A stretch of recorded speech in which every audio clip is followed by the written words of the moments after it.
Good morning. It's morning here in Pennsylvania. Ha ha ha. How have you all been? Well, let me tell you how I've been.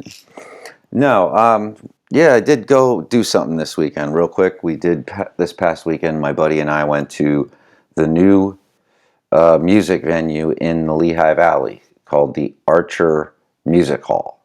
And the opening night was Cavalera Brothers with Necrot, which was an outstanding show. I've seen Cavalera play this market 3 times in the past 3 years, but I go every time.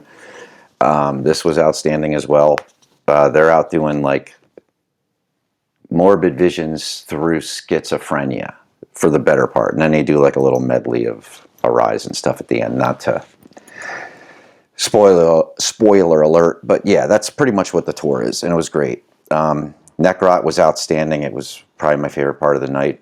Second time seeing them, and also for thrash guys, Dead Heat opened the show.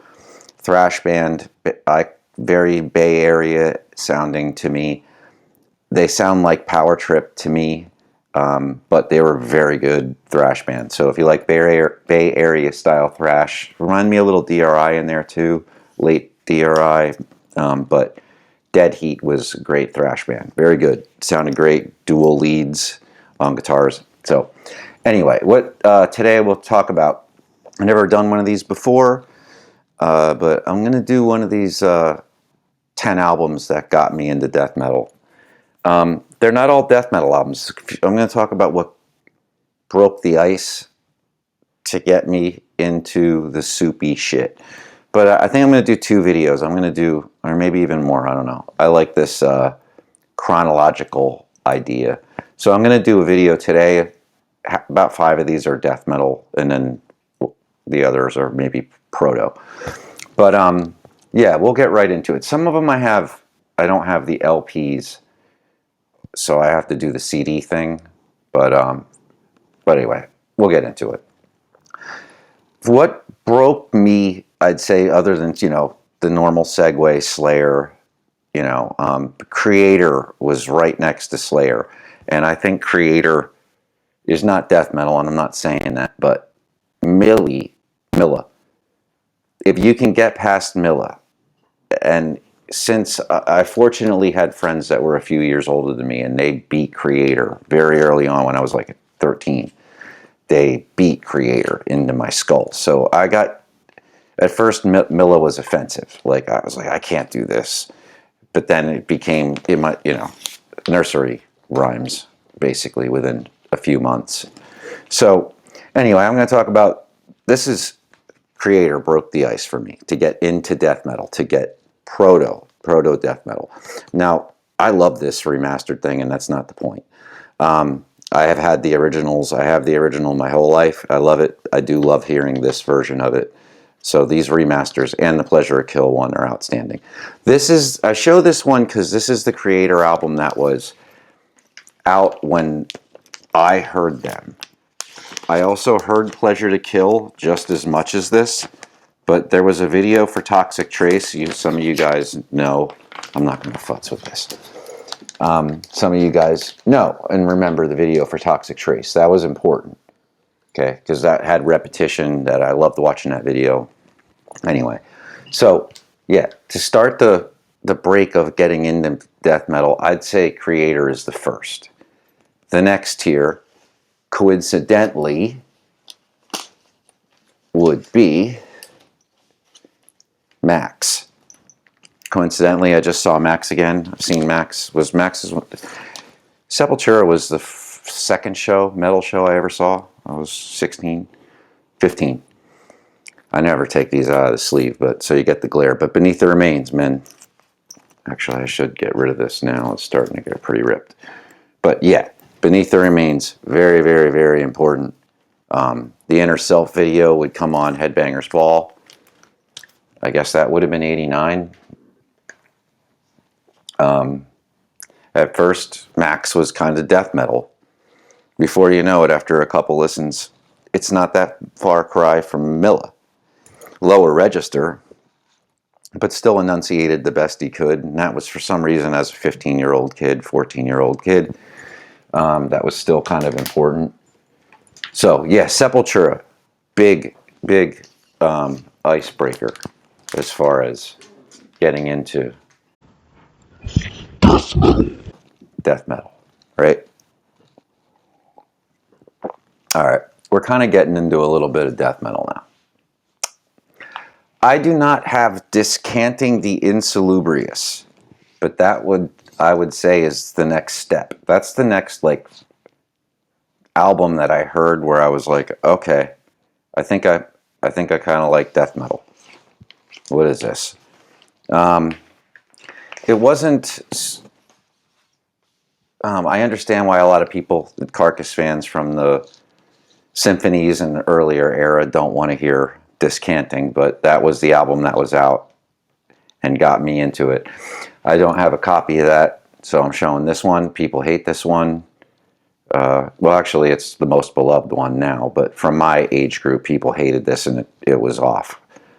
I was still an aspiring guitar player, and I loved this record. However, I must say, at first listen, I did not like it. It took a couple trips with the Walkman walking to the bus stop in rotation for me to like that. I remember not liking the first song, Buried Dreams. I liked Carnal Forge. I remember, all right, you got my ears again, and people didn't like No Love Lost. I loved No Love Lost. It's heavy as hell. But yeah, this would go on to be one of my favorite albums. And that's easily digestible. You know, definitely. So, yeah.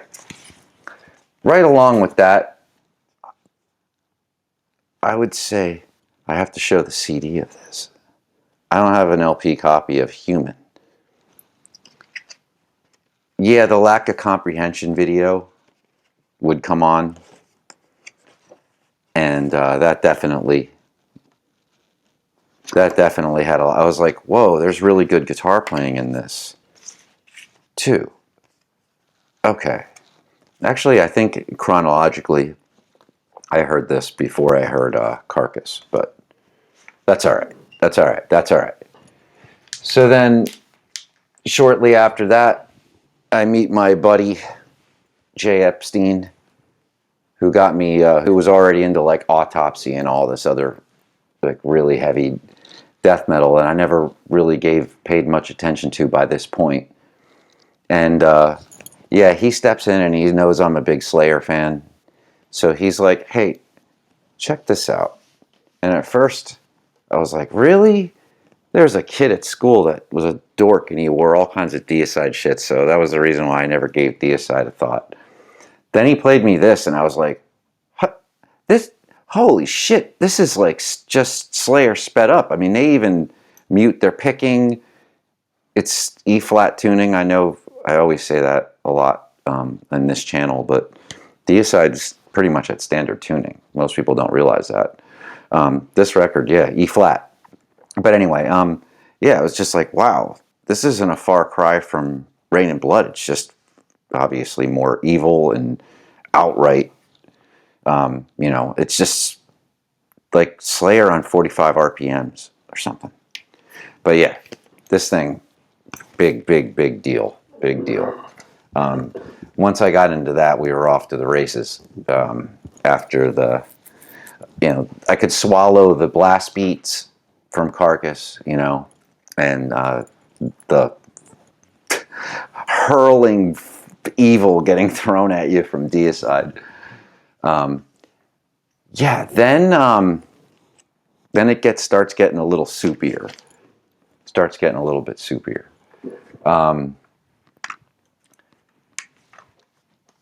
I would say next, yeah, I think it's going to be this.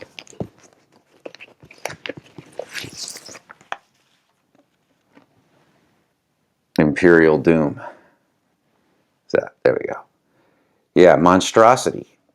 My buddy had a cassette of this, brought it over, and I remember I was still living at home. I was in my parents' living room, and I I immediately ran upstairs and got like my blank TDK tape and came downstairs. I was like, dude, we're not going anywhere until I have a tangible copy of this. So, yeah, Imperial Doom, Lee Harrison, just like that relentless snare drum on that. He hates that, and I love that the blast of this snare on that record is as potent as any of the halftime feel. So anyway, that next, again, now we're off to the races, and I don't have an LP of this, but I'm showing CDs, man. Effigy of the Forgotten, big deal. One of the most notorious freaking band photos ever, man. You know, I mean, and you could tell, you know, Smith's got an atheist shirt on, so you know they're doing their musicianship, man. They're into their musicianship.